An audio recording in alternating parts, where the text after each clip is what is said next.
बिस्मिल्लाहिर्रहमानिर्रहीम अल्लाहुम्मा सल्लि अला सय्यिदिना मौलाना मुहम्मद व अला आलिहि व सहबिहि बारिक वसल्लम। अस्सलाम वालेकुम दोस्तों, अपना गिरदो नवा का अजीज़ व अक़ारिब का ज़रूर ख्याल रखें। जब तक ये निज़ाम बाकी है, जुल्म व जबर और कोहराम बाकी है। ये कुछ ऐसी चीज़ें हैं जिससे दिल जो है वो बहुत ज़्यादा अफ़सरदा होता है कि ये होता क्या है हमारे पाकिस्तान में। मैं आज आपके साथ कुछ चंद ख़बरें जो हैं वो शेयर करना चाहूँगा। एक खबर तो ये है कि अडियाला जेल के जो सुपरिटेंडेंट थे जेल, वो उनको ट्रांसफ़र कर दिया गया है। उनको सज़ा ये मिली है कि जनाब जो वहाँ के सुपरिटेंडेंट थे, उन्होंने कैदियों के साथ बदसलूकी की, करप्शन की और इंतहाई नाज़ेबा हरकत और बहुत सारे मामलात ऐसे करते थे जिसके ऊपर जस्टिस अतहर मनोल्लाह साहब ने उनको सज़ा देते हुए अडियाला जेल से जो है उनको फ़ारग कर दिया।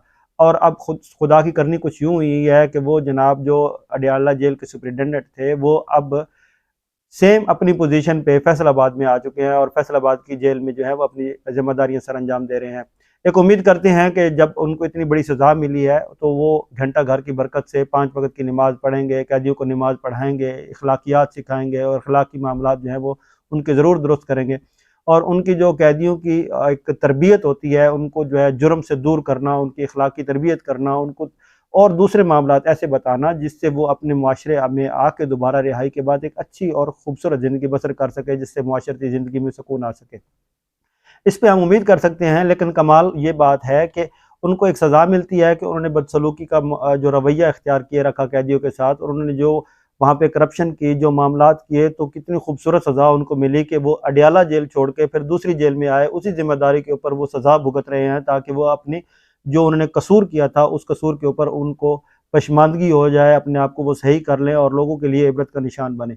ये तो एक खबर थी। अब आपको एक और बात बताता हूँ कि खबर ये भी चल रही है कि इसहाक डार साहब जो हैं, उनके जो मंजमंद असासे थे, उनको बहाल करने के लिए इदारों और बैंकों को जो है वो मरासले लिख दिए गए हैं।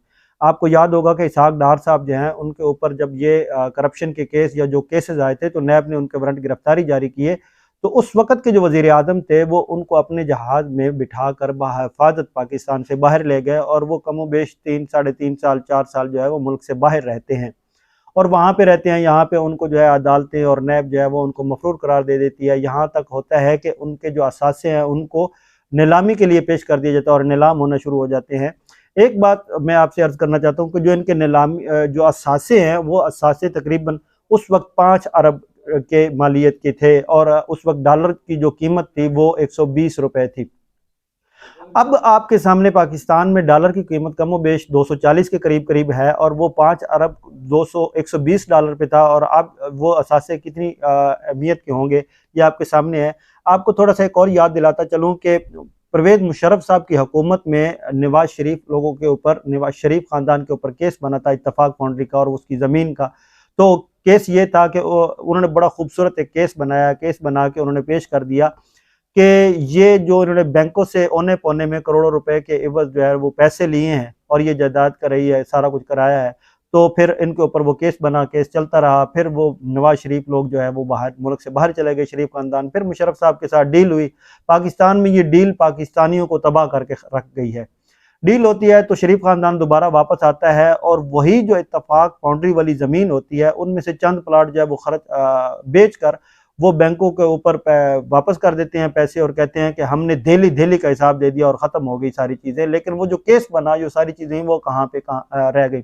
ये बड़ा कॉम्प्लिकेशन सा एक सिस्टम है जिसको समझने के लिए ज़रूरी है कि आप इसमें चले जाएं कि किस नौइयत का काम करके किस नौइयत के आप जो है वो वाइट मनी बना सकते हैं। इसी तरह अब जो ये इसहाक डार साहब हैं, तो इनकी मैं बात कर रहा था। इसहाक डार साहब अब जब वापस आते हैं तो अब मुंतखब वज़ीर आज़म इनको बाहर से जो है अपने तैयारे में बाहिफाजत लेकर पाकिस्तान आते हैं और सीधा ऐवान इक़्तिदार में लाके बिठा लेते हैं। जनाब आते हैं कि पाकिस्तान की मईशत जो ख़राब हो गई है उसको ठीक किया जाएगा, और उसके ऊपर जो है उनकी बड़ी एक तगड़ी गिरफ्त है। वो लोगों के साथ उनके ताल्लुकात बड़े अच्छे हैं। डार साहब के साथ डॉलर जो है वो काफ़ी मनसूब किया जाता है कि डार साहब के साथ डॉलर को बड़ी मोहब्बत है और डॉलर जो है वो अपनी जगह पे वापस चला जाएगा और पाकिस्तान में खुशहाली आएगी, मईशत जो है वो तरक्की करेगी। तो ये डार साहब दोबारा पाकिस्तान में वज़ीर ख़जाना के तौर पर अपने ड्यूटियाँ सर अंजाम दे रहे हैं। और सबसे बड़ी जो प्रॉफिट की बात अब हुई है कि उनके मंजमद असासे जो हैं उनको रिलीज़ करने के लिए मरासले भेजे जा चुके हैं। ये पाकिस्तान की जो हालात हैं ये यूं के त्यों चलेंगे। मज़े की बात यह है कि पिछली 4 दहाइयों से ये जो हुकूमत में बैठे हुए लोग हैं, और इन्होंने ये जिस तरह करके पाकिस्तान का जो हशर किया है, इसके ऊपर आज का जवान जो है वो बड़ा परेशान है और उसको समझ नहीं आ रही कि मैं क्या करूं और किधर जाऊं, किस दर पे जाके मैं अपनी रोदात सुनाऊं, कैसे मैं बताऊं कि मैं पाकिस्तानी हूं, कैसे मुझे मेरे हकूक मिलेंगे, मैं कहां से इंसाफ तलब करूं, मुझे कहां से नौकरियां मिलेंगी, मेरे असासे जो है वो कहां पे पाकिस्तान में जो है वो बचेंगे। जो कुछ भी है पाकिस्तान में, जो चीज़ें हैं वो सारी पाकिस्तान से बाहर जा रही हैं। सोने पे सुहागा ये है कि अब आप देखें कि पाकिस्तान में जो तालीम है उसके ऊपर तो एक मैं बाद में प्रोग्राम करूंगा और डिटेल में आपसे बात करूंगा। अब आप CSS 2022 का इम्तिहान देखें, 20,000 उम्मीदवारों ने इम्तिहान दिया और उनमें से सिर्फ जो हैं तकरीबन 293 अफराद जो हैं उम्मीदवार वो पास हुए और इसका तनासब जो है वो 1.93% है।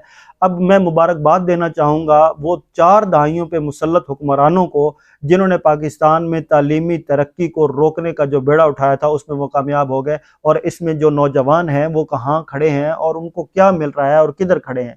और एक और बात मैं आपसे शेयर करना चाहता हूँ कि इमरान खान साहब जो हैं वो इस वक्त फिर असम्बलियाँ तोड़ के दोबारा इलेक्शन में जाना चाह रहे हैं। तो इस खबर को मैं थोड़ा सा यूं करके बताता हूं कि जब इनकी मुलाकात हुई थी सेक्रेटरी जनरल पाकिस्तान अवामी तहरीक खुर्रम नवाज गंडापुर साहब की, तो उन्होंने बहुत सारी चीज़ें की। उन्होंने दोबारा इसको कहा, इनसे ये बात कही, उन्होंने कहा कि हम जो अपने काज में हैं, हम जो जिस मामले में खड़े हैं, स्टैंड कर रहे हैं, हम आज भी उसी पे हैं। ये निज़ाम कभी भी डिलीवर नहीं कर पाएगा और इस निज़ाम में रह के आप कभी भी बेहतरी नहीं ला सकते। आपने अगर कुछ बेहतरी लानी है तो इस निज़ाम को ख़त्म करने और इस निज़ाम को तब्दील करने, बेहतर बनाने की स्ट्रगल करें। असम्बलियों में जाके इलेक्शन के ज़रिए प्रोसेस करके आप कभी भी पाकिस्तानी अवाम को रिलीफ नहीं दे सकते। इमरान खान इस वक्त जो है वो अवाम के दिलों में है और लोग उसको जो है वो पसंद करते हैं। तो इमरान खान साहब को भी चाहिए कि इमरान खान साहब इस करप्ट, गलीज और गंदे निज़ाम के खिलाफ अपने आलम जिहाद बुलंद करें और इस जिहाद को साथ अपने उन लोगों के साथ, उन लोग तमाम पाकिस्तानियों को साथ लेके चलें जो चाहते हैं कि इस निज़ाम से खलासी हो। अपना फीडबैक ज़रूर दीजिएगा, अपना और इस चैनल का ज़रूर ख्याल रखें। मुझे दे इजाज़त। अस्सलाम वालेकुम।